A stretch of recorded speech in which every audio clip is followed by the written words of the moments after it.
Hey guys, what's up?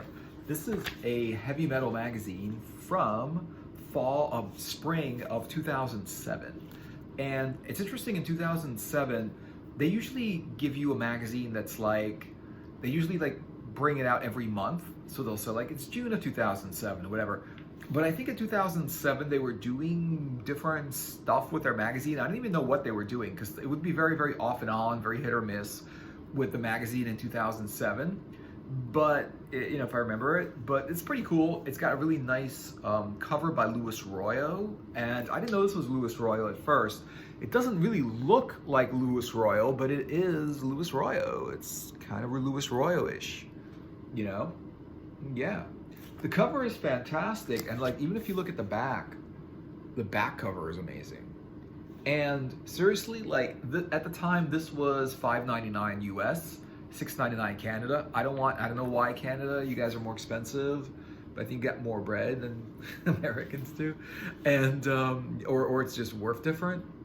But check it out, man. It's like the art. Just the art is like makes it worth it. You look at it and you're like $5, and look at this art. I mean, look how amazing. It's $6. All right, whatever. Look how amazing the art is. Louis Royo on the front, Sean Faust, who I don't know, on the back, but he's really good if he draws that, paints that. And this is the Genesis Special, so I don't know what that means. I even looked inside, and I still don't know what the Genesis Special means. I don't know if there's anything about what Genesis they're talking about, the band Genesis, or like Genesis in the Bible, or like Genesis is, kind of like kids and birth and stuff like. I don't know what they're talking about. Anyway, so they got heavy metal magazines on the first page. They've got all of the significant, like the list of the best heavy metal magazines, the significant ones. This is a really good list. If you get a chance to see this list, right, you will know which are the heavy metal magazines, the issues that heavy metal themselves thought would be cool to promote. Because they don't promote all of them. Even Heavy Metal Magazine doesn't like say all of their stuff is amazing. It isn't though, but a lot of it is. And they recommend like these. So out of all the heavy metals that ever came out, these are the ones that they recommend to buy. And so on the inside, you don't just get Louis Royo on the cover, you get Louis Royo on page 60. However, right there in the beginning, in the thing, however, it's a 3-page comic by Louis Royo. I don't know if he wrote it or if he just drew it, but it's interesting because the name of it is Matalia and the Miserables, which is French. It's spelled miserables, but it's pronounced miserables, les miserables, the miserables. I don't even know what the direct translation is of misérable, but that's how you pronounce it. Like that play, Les Miserables. They were about these French miserables. I don't know what that means. Some kind of French slang going on, And so yeah, so that's going on, and interesting stuff. What's cool about heavy metal is they always upsell you. They're always like, oh, you bought this issue? Here's a bunch of other stuff you can buy that's just like it, and it's got the same kind of stuff. So if you like this magazine, you'll like all of this other stuff that we're promoting and sort of getting in our affiliate. A little like, they advertise them. I mean, these magazines actually pay to get advertised in Heavy Metal Magazine because they know that people that like this magazine will like their comic book. And this is interesting. This is I don't even know what that is. It's some kind of weird thing.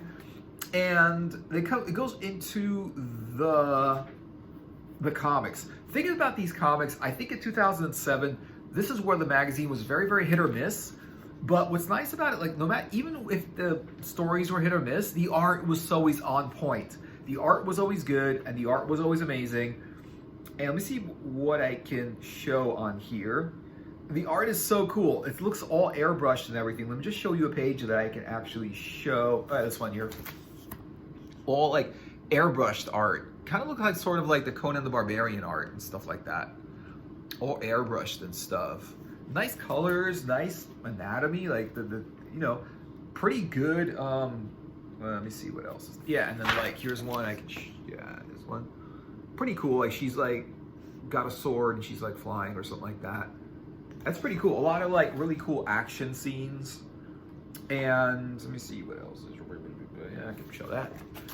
You got like some, like, I don't know, this like buff dude, you know, girls in like bikinis and whatever. This is pretty actually. I have like two, I think. No, yes. More girls in bikinis. But it's cool. Like, even if like, I enjoy looking at this page, and even if like the story isn't amazing, I still enjoy looking at the artwork while I'm reading the page. And it's not that bad. I mean, how bad could it be, right? A lot of times it's so bad it's good. It's like a lot of times if you're looking at fantasy and you look at sci-fi, you could write and make really bad sci-fi and really bad fantasy that still comes out good because it's fantasy and sci-fi. And fantasy and sci-fi looks good even though it's a B movie. It could get really bad, but I mean, how bad could it possibly be if it's sci-fi and fantasy? Because it's all about, it's not just the story, it's not just like the script and the acting and all that. It's the props and it's the whole feeling of it, and it's like, it takes you into another world of like medieval fantasy or like the future where there's space travel. How bad can it possibly be? And I really love the art in this. And what's interesting, like, it's funny because like, even if the stories aren't great, the art, and they rely on they put nudity in there, which is like a clever gimmick. I mean, they do it really well. Like, they put it in there because it just makes for better stories. But I can show some of that. But how cool is that? I mean, it's still barbarian buff dudes with swords, girls with bikinis and swords. Fantasy. Like, it's just all nicely designed worlds and stuff like that. Freaking awesome. Just well drawn, just fun to look at. And look at the content of this thing. All right, look, it's fine, it's $5.99, but come on, this is like two floppy comic books are gonna be the same thing. It's gonna be $6, right? They're $2.99 each. You get two of them, it takes about 20 minutes to read through one of them. If you just like enjoy yourself and read slowly and take your time and enjoy the comic book, not like flip through it like you just want to get through it and just get through it. You want to enjoy yourself and take your time, and that takes about 20 minutes at the most to read one floppy comic book because it's like 20 pages. This thing has so much more content. This is like already over 60 pages. I mean, the whole thing is like, what, 100 pages? 118 pages or something like that. And it's like the price of two floppies. And this is a good few hours of reading time. And there's just bunches of, it's just something that, what I like about this magazine is, it's something that you cannot like even get in regular comics. These are cutting edge, and everything in these comics are just so cool, and they're just so, like, they'll do fantasy and sci-fi, but then they'll like put spins on it. They'll make it original. They'll make it cool and interesting, It's this kind of magazine. This is the kind of magazine. Also, I think they had something similar with, they had some kind of connection going with National Lampoon magazine also, which is also edgy and weird, but it was a comedy magazine, sort of like Mad Magazine. But National Lampoon is not like, this was a serious magazine. It had serious artists doing stuff. It had Mobius. It had like a lot of like the other guys that were like Mobius that are not as well known but have really great art. And jeez, let me see, like, it's just really, really cool. And then of course, it always goes to the point with them like fighting the monster.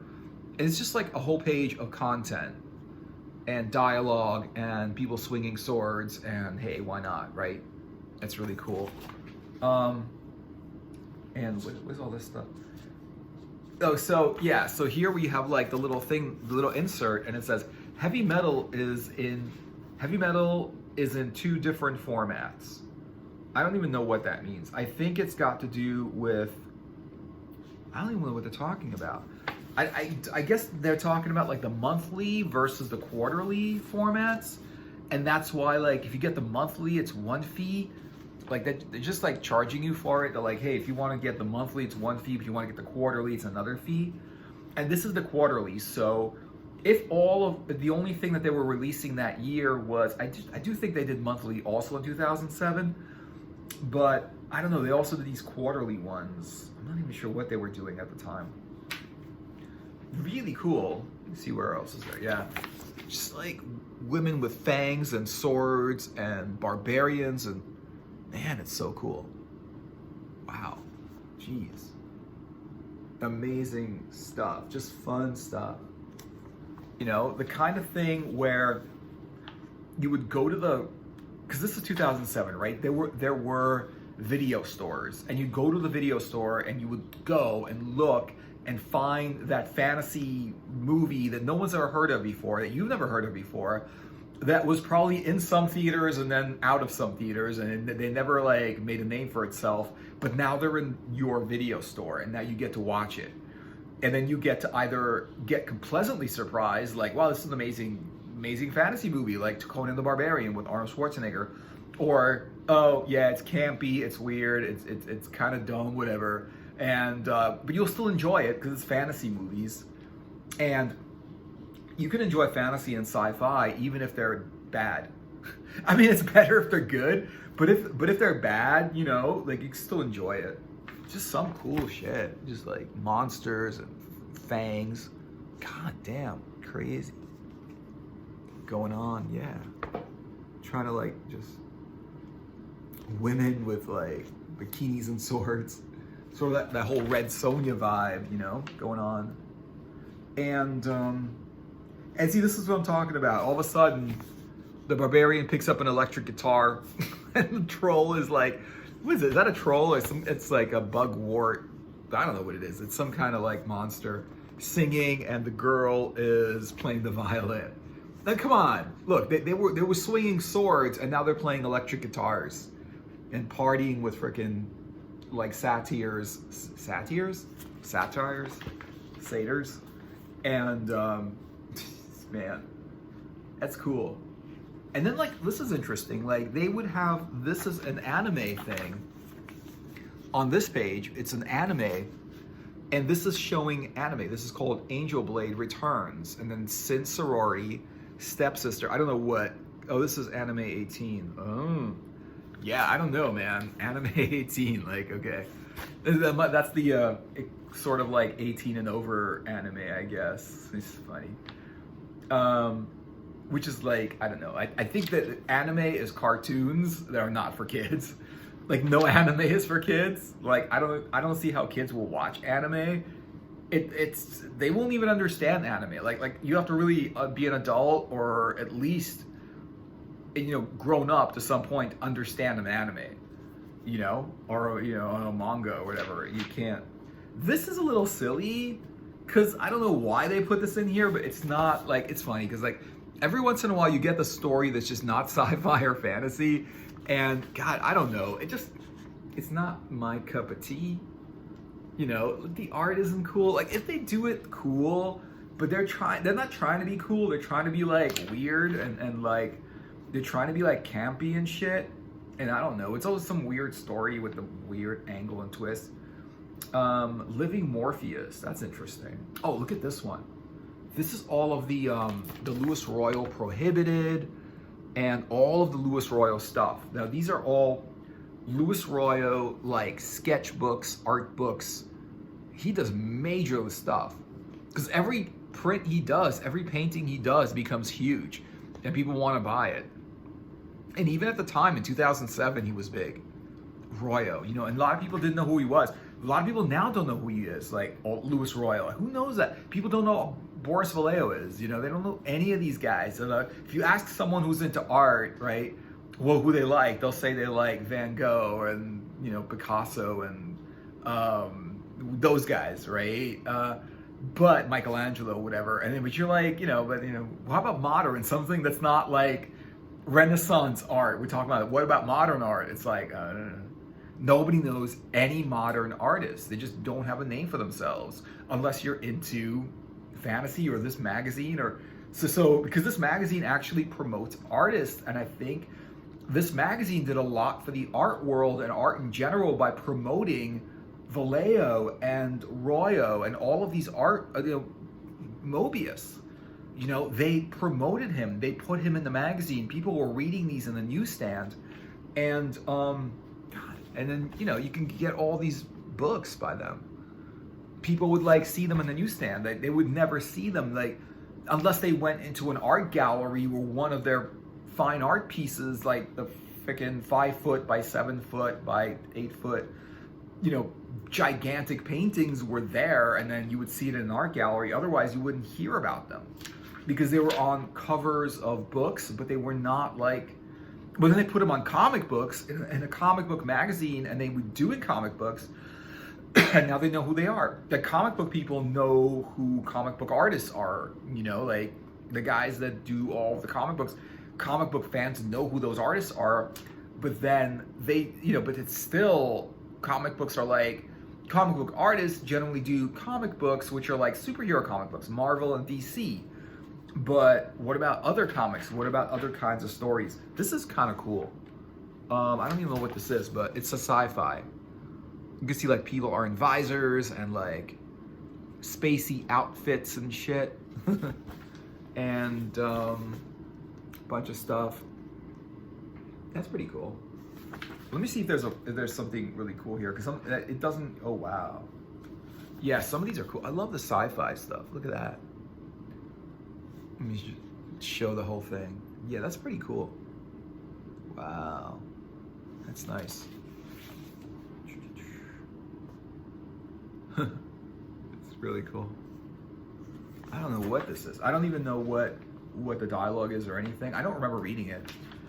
Did I read this? I don't remember. Like the stories I remember are Mobius and Mobius in this thing. Like I remember a couple of other guys. I remember like Simon Beasley's stories with his Slain, and Mobius's stories, and then the other stories I just don't remember them. It's just not as memorable as those two guys. And you know, it's just like, that's pretty cool.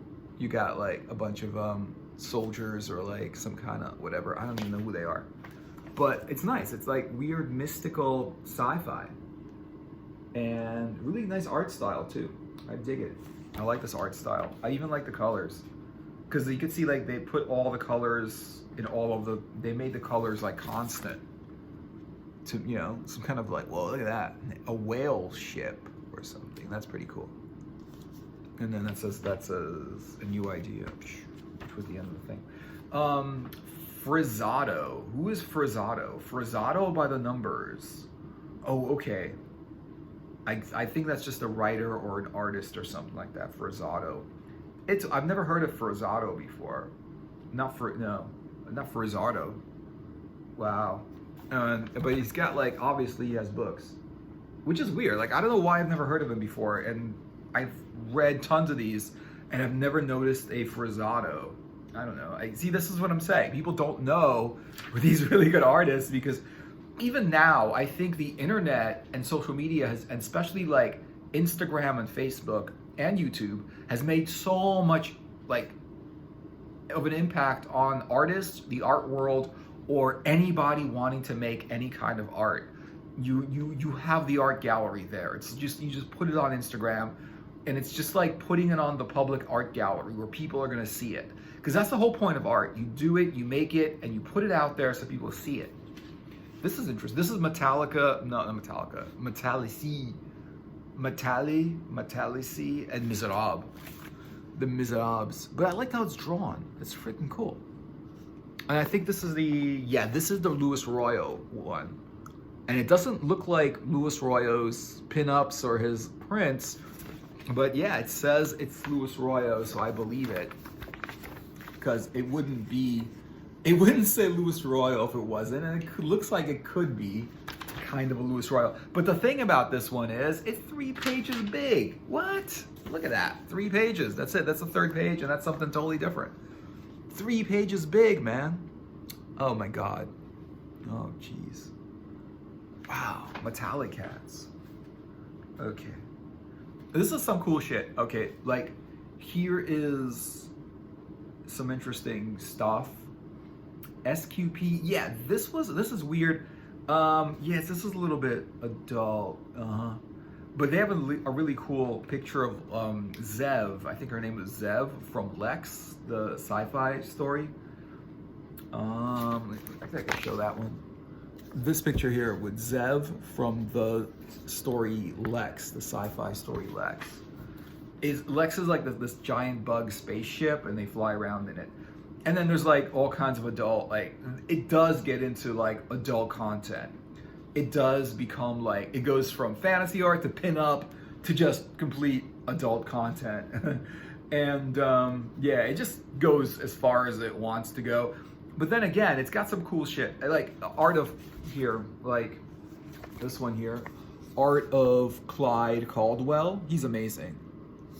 And art of all these art of books is people look. I mean, you look at it, and then you look at the cover of it, and you're like, well, that looks pretty cool. And then it's like, well, the whole book is like $20 usually, 20, 30 bucks or something like that. You're like, yeah, it looks pretty cool. Because like a print, if you get one print, it's 20, 30 bucks, right? But you can get a whole art book for the same price, and you can get like 100 prints in there. Not that like, I mean, you could kind of like cut it out of the book and put it up if you wanted to, but usually you just keep the book intact and just buy the print if you really like it. But they have a lot of cool stuff. I mean, they really do a lot for artists. I don't know Art of a Boy, Claudio Boy, this one here. So I don't know like how much of it was heavy metal promoting artists and how much of it is artists paying to be promoted by heavy metal is the thing. Either way, it just does a lot for the artwork. I mean, there's so much stuff here that's just so cool. This one I guess I could show. No, I can't. Like some of the stuff. Like basically, you know what? If your art is up to par and it looks like edgy and whatever, you know, you could put it in this book. You know, they'll put it in just a lot of it. There's like pages and pages of art books. You know, just trying to like, you know, Art of Mobius. Wow.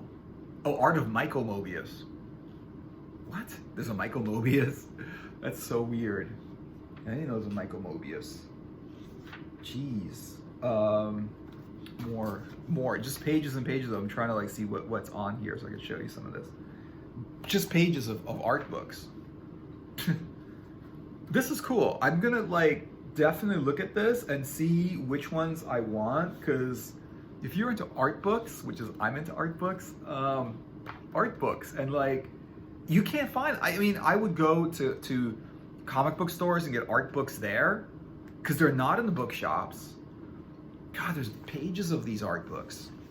They're not in the bookshops. They're only in the comic book stores, and the selection is like one shelf, you know, one shelf. And once you get all of them, that's it. But they've got so many more, and I don't know if they're out of, I mean, hopefully they're still in print and I'll be able to get them. But this is from 2007. That's years ago. So I don't know if they're still making these. This last one's a little bit silly looking. I don't know. This is like, I don't know if it's the last one or not, but it's sort of silly looking, so I'm not gonna bother with it. Flip through it. Whenever I see some of these like sillier ones, I just don't even want to read them because they're just like, there's so much content in here that there's always like, even though like you might not like all of the stories, a few of them you'll like, and that's like good enough because, I mean, you know, it can't be perfect. They try. You can't have everything for everyone. They have some stuff for different people, and you know, then they do some campy, weird. But then again, this isn't too bad because it becomes like the sci-fi underwater, you know, kind of thing. With I don't know what kind of. It's an underwater thing, which I'm not into the underwater thing. But yeah, actually, it does get kind of weird and pretty cool. Wow. Let me see what's over here. And this is interesting. The hottest channel on the internet, MetalTV.com.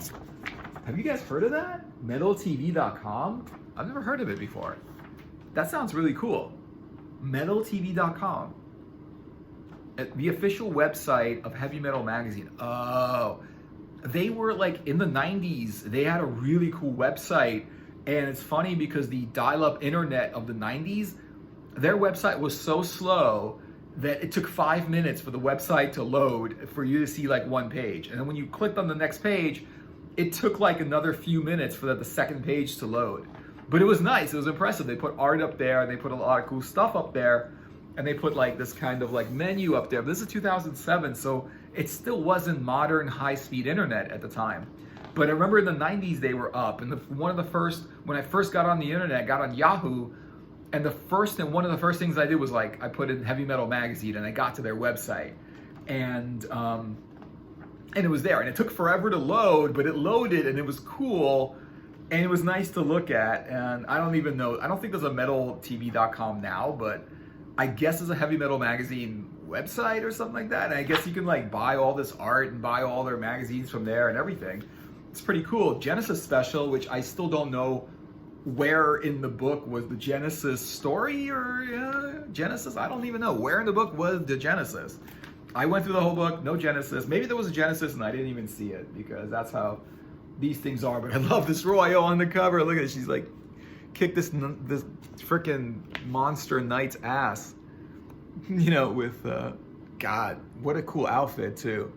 And a sword, man. This is a good, I don't know, man. This is like Louis Royal's other side here. I never saw Louis Royal doing this kind of artwork or anything like that, you know? So yeah, heavy metal, man. Thanks a lot for watching. I hope you had a good time and I hope you enjoyed it. And I hope you enjoyed like looking through this magazine. I did. I thought this was nice. Thanks for watching. Let me know what you're thinking in the comments. Click the like and subscribe, and I'll see you guys in another video later.